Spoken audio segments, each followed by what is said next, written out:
فیصل ہمارے ساتھ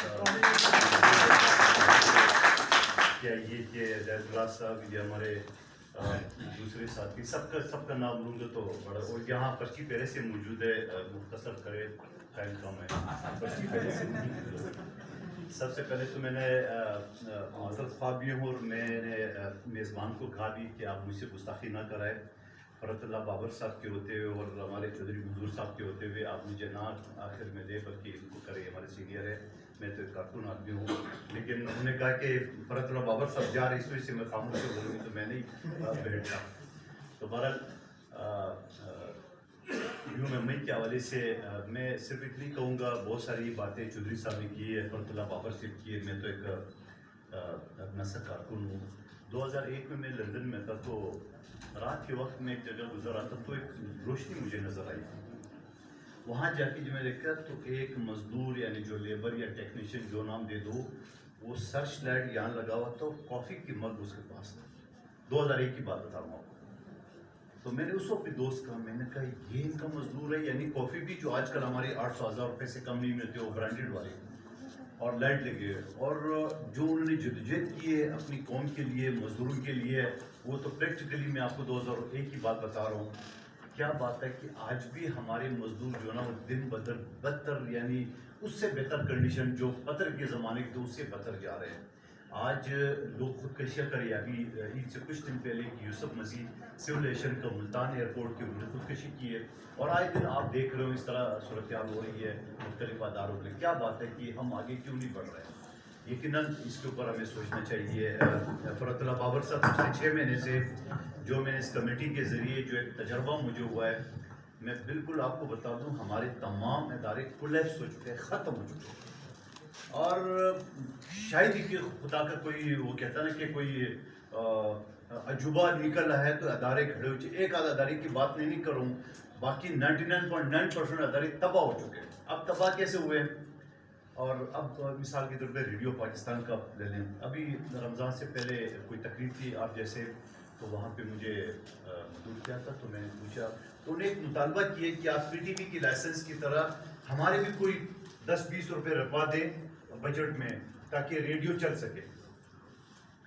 تو میں نے کہا پاکستان جب بنا، جو ہمارے بزرگوں نے، ہماری سینئر ساتھیوں نے بتایا کہ پہلا اعلان ریڈیو پاکستان سے ہوئی، یہ ہے ریڈیو پاکستان آغاز ہوا۔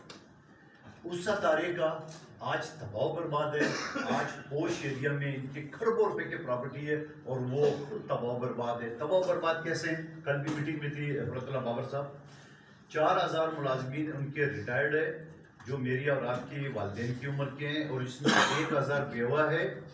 ان کو دسمبر میں 2-2.5 مہینے کی تنخواہ نہیں ملی، اور کل جو میٹنگ تھی تو اس میں پچھلے مہینے کی بھی تنخواہ نہیں ملی، اور بڑے بڑے ان کی ایم ڈی اور ڈی جی اور فلام، یہ وہ سارے وہ لاکھوں کے تعداد میں، وہ یعنی روپوں میں وہ پیسے لے رہے ہیں، اور ملازمین کے لیے۔ اور یقین کریں گے، جو میری کمیٹی میں میں شکر گزار ہوں چودھری منظور صاحب سے، بہت کچھ میں نے سیکھا اس کمیٹی میں جب یہ تشریف لاتے تھے، اور یقیناً ایک وسیع تجربہ تھا۔ تو وہ جو بزرگ آتے تھے، تو مجھے وہ اللہ تعالیٰ کی وہ قرآن میں ایک آیت ہے کہ مجھے سفید اڑی سی حیات تھی، ان بزرگوں کو دیکھ کے مجھے وہ حیات، قرآن کی آیات یاد آتے تھے۔ لیکن ان بے شرموں کو باخدا بتا رہا ہوں، کچھ یاد نہیں آتا ہے اپنی تنخواہ۔ اور میں نے کل سوال کیا، آپ کو تنخواہ مل گئی؟ بولے جی مل گئی۔ میں نے کہا ان بیواؤں کو، ان بزرگوں کیوں نہیں ملی؟ سر ہم نے سمری بھیجی ہے۔ تو میں نے کل ہی فرت اللہ بابر صاحب، چودھری منظور صاحب، میں نے پی ٹی وی کے، ریڈیو کے تمام ڈی جی سیکٹری کا، اے جی پی آر کے، ان کی بورڈ کو لکھا میں نے کہ ان کی تنخواہ روکو، سب کی تنخواہ روکو۔ سب سے پہلے ان بیواؤں کے، جو بیچاری اس رحم و کرم میں ہیں کہ کچھ پینشن ملے اور وہ اپنی کوئی دوائی کو کھانے کا خرید سکے، اور ان بزرگوں کا جن کی ٹوٹل سورس آف انکم یہی ہے، اور یہ نوابزادے اپنے دفتروں میں بیٹھے ہوئے ہیں، اور ایم ڈی ڈی جی بن کے، اور یہ 4 گاڑیاں لے کے وہ کر رہے۔ تو بہرحال وہ کل میں ڈائریکشن دے چکا ہوں، میں نے بولا کہ اب میں آگے کیا کرنے جا رہا ہوں، تو یہ کیا وجہ ہے۔ اور پھر میں اور ریڈیو کا حوالہ دے رہا ہوں، تو میں نے سوال کیے، چودھری صاحب نے بڑی خوبصورت بات کی ہے، یہ سسٹم کولیپس کیوں ہو رہا ہے؟ ہر آدمی سرکاری نوکری کے چکر میں، وجہ کیا ہے؟ وہ وجہ آج مجھے سمجھ میں آ گئی۔ آپ کو کوئی نکال نہیں سکتا ہے، بلکہ نکالتے آ رہے ہیں۔ پھر پیپلز پارٹی آتی ہے، پھر بحال کرتی ہے، پھر پیپلز پارٹی کا وقت آتے ہیں. میرے صدر آصف علی زرداری صاحب نے بھی نوابشاہ میں بھی تقریر کہا کہ پیپلز پارٹی کی حکومت آئے گی روزگار دیں گے. بالکل پیپلز پارٹی نے روزگار دی اور اگلوں نے روزگار چھینا ہے. اور الحمدللہ آج وہ ہم کولیشن پارٹنر ہے. جو ہمارے بس میں تھا وہ ہم نے کر دکھا ہے اور مور دین 80% کام ہمارے ہو چکا ہے. وہ کہ 100% نہیں ہوا ہے, لیکن اس کے لیے آج بھی اسمبلی کے فلور پہ میں نے بات کی ہے. سعد رفیق صاحب سیولیشن پی آئی اے ریلوے کا اسٹیٹ اوے اپنے افسران کو منع کریں مت جانا مندوخیل کی کمیٹی میں. گویا ایسا لگ رہا ہے کہ وہ اسمبلی کی کمیٹی نہیں, یہ مندوخیل کی ذاتی کمیٹی ہے. اور پاور ڈویژن وہ اسی طرح شروع میں کوآپریٹ کرتے, وہ بھی آہستہ آہستہ کر سکنا شروع ہو گئے. اور ہماری, میں نے تو آج اسپیچ میں یہ کہا, بہت سارے دوستوں نے شاید سنا بھی ہو, کشور زیرا صاحب جو ہمارے ہم کے ایم این اے ہیں, اس نے کہا کہ 855 لوگ ہم نے ریگولائز کیے, اور ریگولائز کرنے کے بعد پی ٹی وی پہ جب وہ لگے اشتہارات لگے, جناب ہم شہباز شریف صاحب کے اور مریم مروزے صاحب کے بڑے شکر گزار ہیں. چلو ٹھیک ہے, کوئی بات نہیں, کام جس نے بھی کیا ہے دے دے, اگر وہ ان سے خوش ہوتا ہے اور انہیں مجھے پڑے. لیکن ساتھ ساتھ کشور زیرا صاحب نے جب اسمبلی میں ان سے پوچھا, وہ بلکہ اسمبلی میں نہیں, پرائم منسٹر ہاؤس میں جب یہ اپوزیشن سے میٹنگ کی, کہہ رہے میں نے پوچھا کہ ہم نے جو ریکمنڈیشن بھیجا تھا بہت شکریہ, آپ نے وہ سرٹیفکیٹ بھی دیے.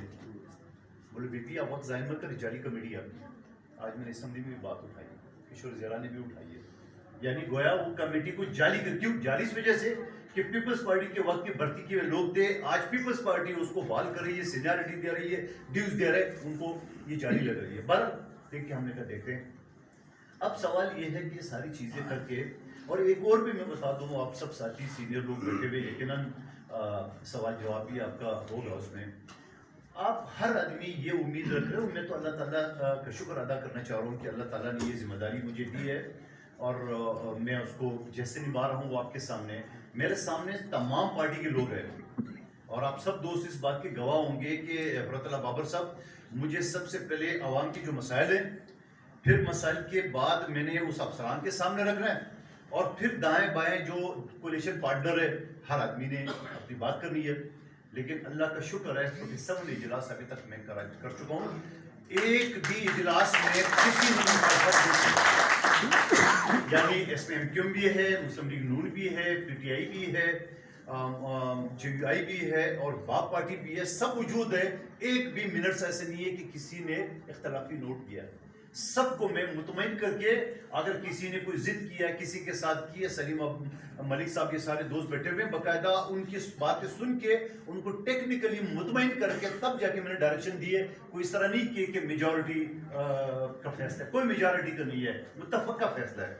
یہ ساری چیزیں. اچھا اس کے بعد افسران کی بات آ رہی, بہت سارے افسران آپ کے سامنے, آپ سب دوست گواہ ہوں گے, وہ کہتے ہیں میں نے نہیں کرنا ہے.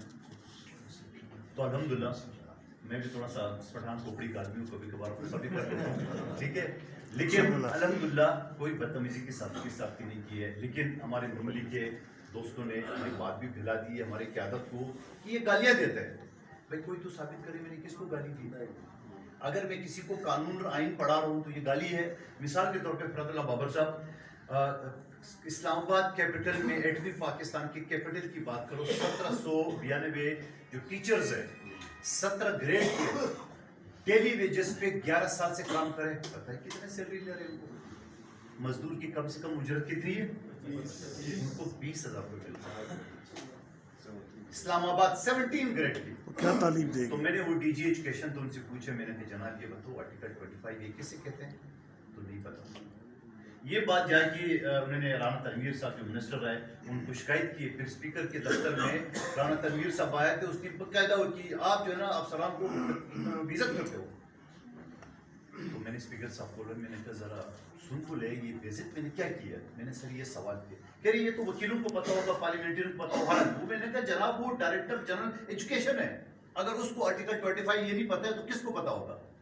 تو بہرحال اس طرح کر کے ورغلانہ اس طرح بات کر کے, اور وہ جا کے ہماری قیادت کو سامنے کی گالیاں دیتے ہیں, بدتمیزی کرتے ہیں, فلانا کرتے ہیں. ایک بھی آدمی کوئی چیز ثابت کرتے ہیں, میں بدتمیزی کی بات کروں. اور بدتمیز یہ ایک آدمی جو ایم ڈی نیشنل فرٹیلائزر تھے, اس نے بدتمیزی کی, پورا کمیٹی اس کے گلے میں پڑ گئی, آخر میں بھی غصہ ہو گیا. آپ کو حیرت والی بات ہو تو 3 مہینے پہلے میں نے ان کے خلاف پریویلیج جو ہے نا وہ سائن کرایا اسپیکر صاحب سے, وہ اسمبلی کے فلور سے غائب ہو گیا. وہ پریویلیج کوشچن غائب ہو گیا. اتنا طاقتور آدمی ہے. تو اس کا مطلب کیا ہے کہ یہ کرپٹ بیوروکریسی جو ہے نا یہ اس طرح بے لگام ہے. میں سب کی بات نہیں کرتا, اچھے افراد موجود ہے ہر جگہ پہ. تو اس حال میں آپ کو یہ سارے ٹکڑا سنانے کا مقصد یہ ہے کہ اس حال میں مجھے کام کرنا پڑ رہا ہے, مخالفت کا بھی سامنے, میڈیا کے سوالوں کا بھی جواب کا, اسمبلی کے فلور بھی ہے سب, اور بہت سارے. مجھے آج ہی ڈپٹی اسپیکر بول رہے تھے, چیئرمین سینٹ کے ساتھ بیٹھے ہوئے تھے, تو کہنے لگے کہ ہم تو سوچ رہے تھے پتہ نہیں آپ کیا بنا رہے ہو یا آپ نے کیا بنا لی کمیٹی. تو میں نے کہا کہ یہ جو صوفوں پہ ہمارے آنریبل ممبر بیٹھے ہوئے اور یس آئیز اور نو کہتے ہیں, تھوڑا سا ان کو بولے پڑا کرے. کمیٹی جو بن گئی سب نے ایسی پتہ نہیں کیا, بلکہ عالیہ کامران صاحب کا میں نام لوں, وہ بار بار مجھے کہتی تھی قادر بھائی یہ ہم بےعزت ہو جائیں گے, ہم بےعزت ہو جائیں گے. تو میں آپ کو بتا دوں کہ یقیناً 100% کامیابی نہیں ہوا, میں مانتا ہوں, کیونکہ جب آپ کی منسٹر لٹرلی سیکٹری کو منع کرتے ہیں نہیں جاؤ تو کیسے ہوگا. لیکن 80% سے زیادہ کام ہو چکا ہے اور وہ سارے پاکستان میں